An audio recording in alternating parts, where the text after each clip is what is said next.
The persistent scent of lemon polish and old paperbacks clung to the air in my small cottage, a comforting, familiar embrace.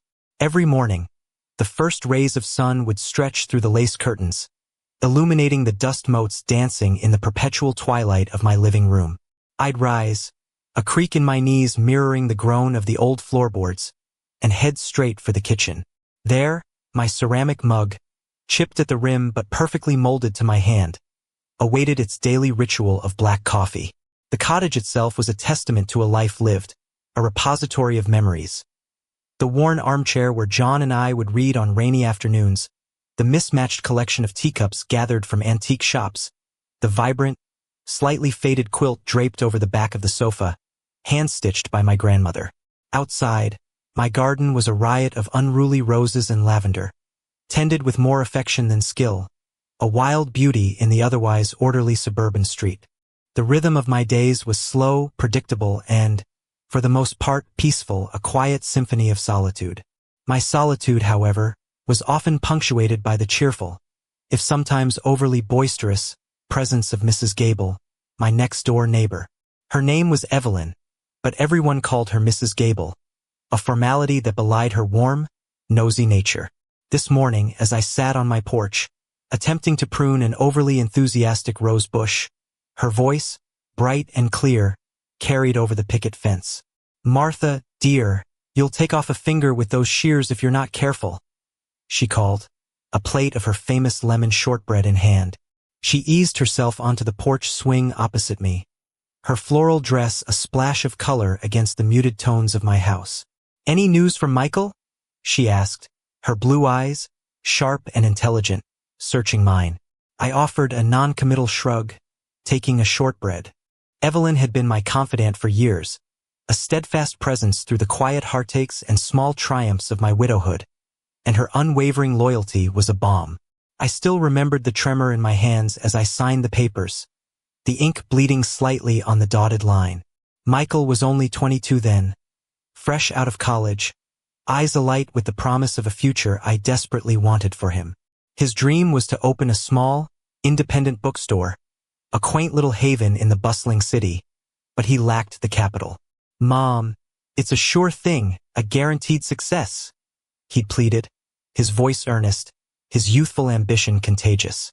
My husband, John, had left me the small, but significant, lakefront cabin, a place of profound peace and cherished memories.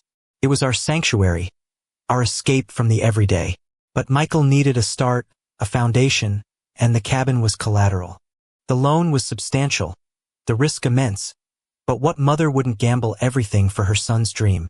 I'd swallowed my reservations, the knot of anxiety tightening in my stomach, and with a prayer whispered to John's memory, I'd pledged the cabin. Michael had hugged me fiercely that day, promising to pay me back, promising to make me proud. "You won't regret this, Mom," he'd whispered, his breath warm against my ear. He did make me proud, in a way. The bookstore thrived, a small success story in an era of digital dominance. But the cabin remained collateral, and slowly, imperceptibly, the promises of repayment had faded into the background, replaced by vague assurances and busy silences.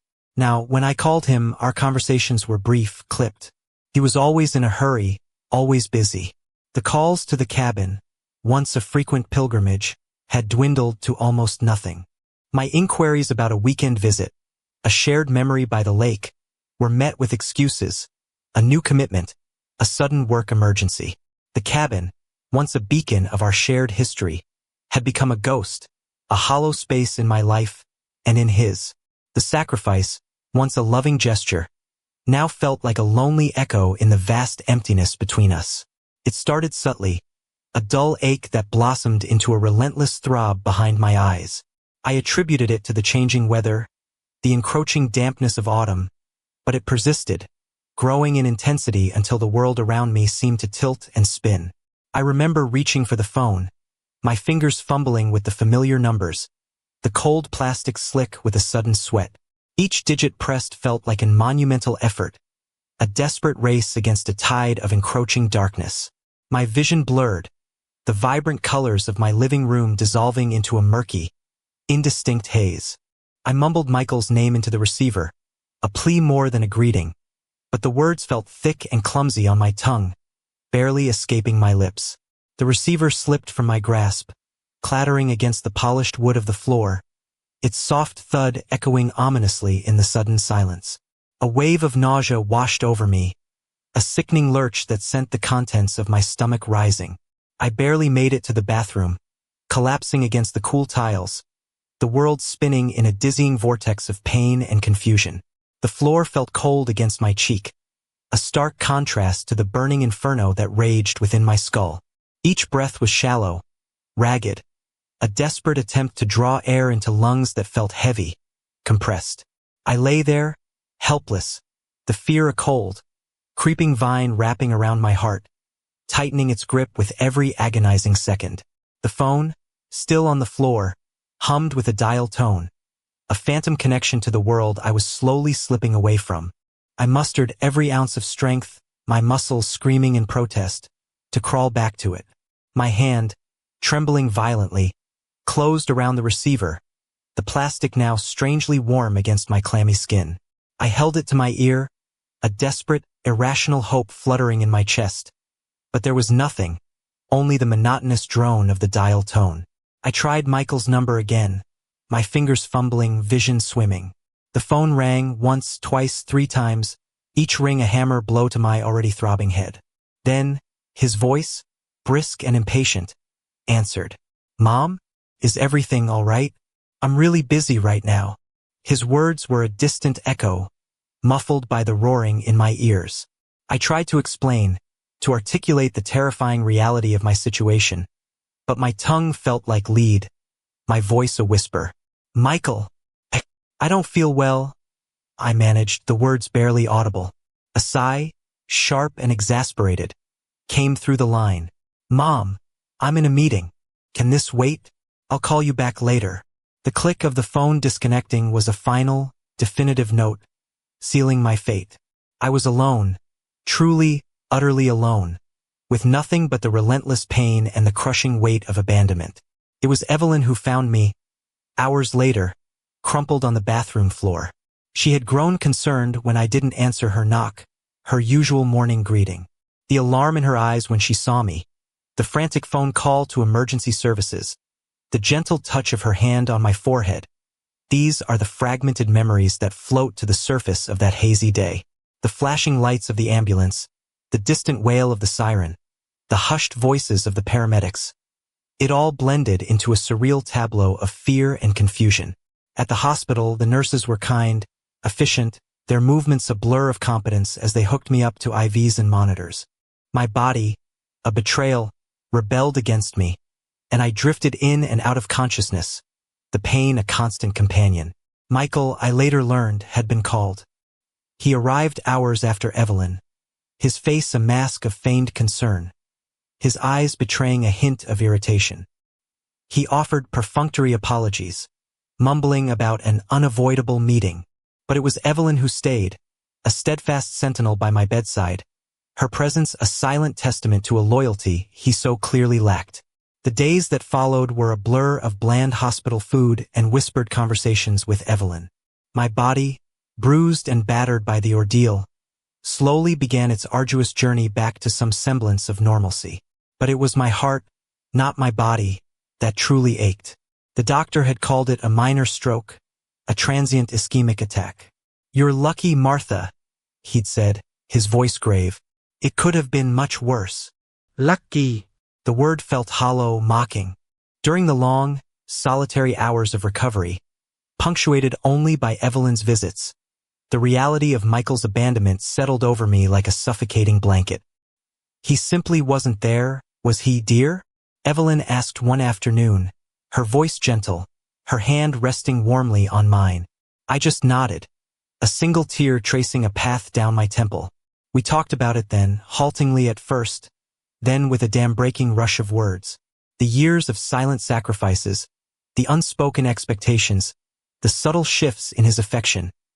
It all spilled out, raw and painful. Evelyn listened, her wisdom a quiet comfort, her unwavering presence a stark contrast to the gaping void Michael had left behind.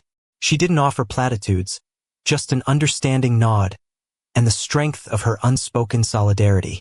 I remember a summer's day, Michael no older than 10, his face smeared with chocolate ice cream, his laughter echoing through the cabin's sun-drenched rooms. We'd spent the entire afternoon building a colossal sandcastle on the lake shore, a magnificent fortress complete with pebble turrets and a moat filled with glittering lake water. He'd named it Castle Martha.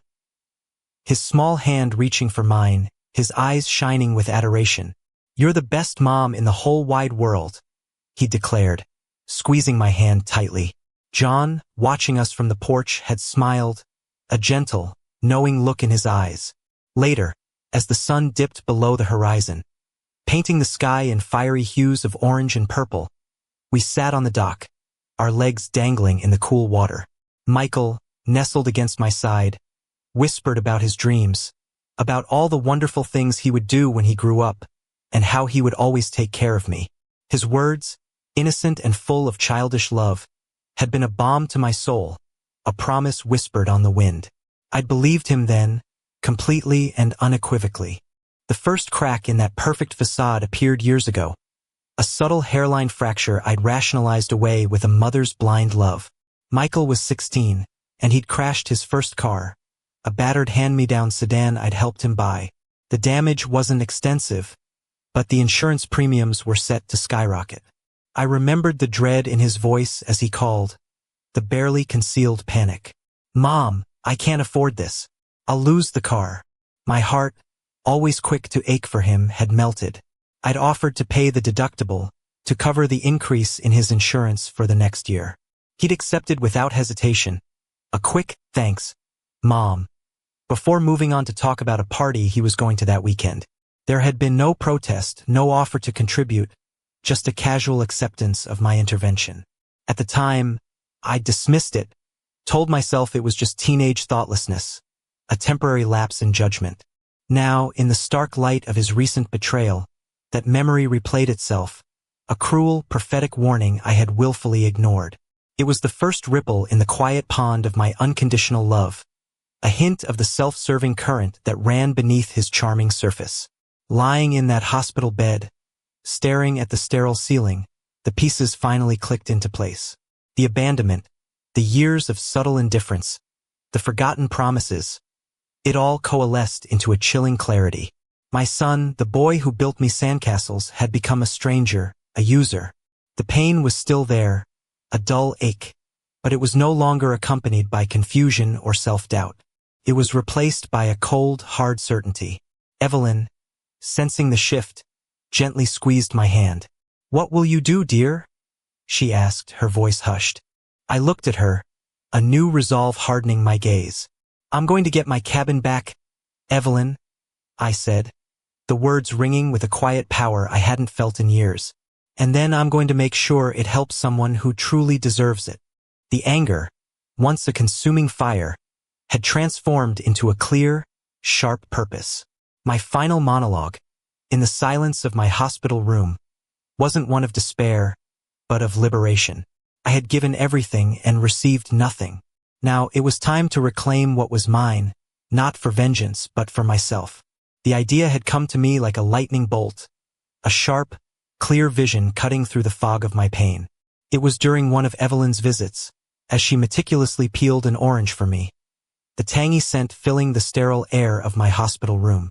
"The cabin," I'd said, my voice stronger than I expected. "I'm going to get it back, and then I'm going to donate it." Evelyn paused, her brow furrowed in thought. "Donate it, Martha? To whom?" I smiled, a genuine, if still weak, smile. "To the local women's shelter. They need a place, a sanctuary for women who have nowhere else to go." Evelyn's eyes widened, a slow smile spreading across her face. "Martha, that's brilliant." Over the next few days, as I regained my strength, we meticulously planned. Evelyn, with her surprisingly keen business acumen, helped me navigate the legalities, connecting me with a pro bono lawyer who specialized in property law. We compiled the necessary documents, carefully tracing the convoluted paper trail of the loan and Michael's subtle evasions. It was a slow, deliberate process, each step a reclamation of my autonomy, a quiet defiance against the years of silent servitude. The cabin, once a symbol of my sacrifice, was about to become a monument to my newfound freedom. I felt a surge of exhilaration, a fierce, protective joy for the women who would find solace within its walls. The signing of the donation papers was not a grand affair, but it was monumental in its quiet significance. We gathered in the small, unassuming office of the women's shelter director, a kind-faced woman named Sarah with eyes that held a lifetime of empathy. Evelyn sat beside me, a comforting presence, her hand resting reassuringly on my arm. The lawyer, Mr. Henderson, a man of few words but immense competence, guided me through the final stages. As I affixed my signature to the last document, transferring the full ownership of the lakefront cabin to the Haven of Hope Women's Shelter, a profound sense of peace washed over me. The pen, a simple bic, felt heavy in my hand, yet the act itself was effortlessly liberating. The weight of expectation, of past sacrifices, lifted from my shoulders, replaced by a lightness I hadn't felt in years. Sarah, her voice thick with emotion, thanked me profusely, tears glistening in her eyes. "This will change so many lives, Martha," she whispered, her gratitude palpable. I looked around the room, at Evelyn's beaming face, at Sarah's genuine joy, and I knew with absolute certainty that this was right. This was my true legacy. This was an act not of defiance, but of profound, self-affirming love. The cabin, once held hostage by a son's ambition, was now free, a beacon of hope for those who needed it most. It was a Tuesday afternoon, a week after the papers were signed, when he finally arrived. I was in my garden, pruning a particularly unruly rose bush, when a sleek, expensive car, far too grand for our quiet street, pulled up to the curb. Michael emerged, his suit impeccably tailored, his face a carefully constructed mask of concern. He didn't even bother with a knock, striding through the open gate as if he still owned the place. "Mom, what is this I hear about the cabin?" he began, his voice tight, lacking its usual charm. He paused, his eyes scanning the peaceful scene, clearly searching for an explanation, an accomplice. He spotted Evelyn on her porch, watering her petunias, and his gaze narrowed. "Evelyn, do you know anything about this?" he demanded, his voice bordering on accusatory. Evelyn merely smiled, a knowing, serene expression that spoke volumes. "Only that Martha has made a truly wonderful decision, dear." Michael turned back to me, his composure finally cracking. "Mom, seriously?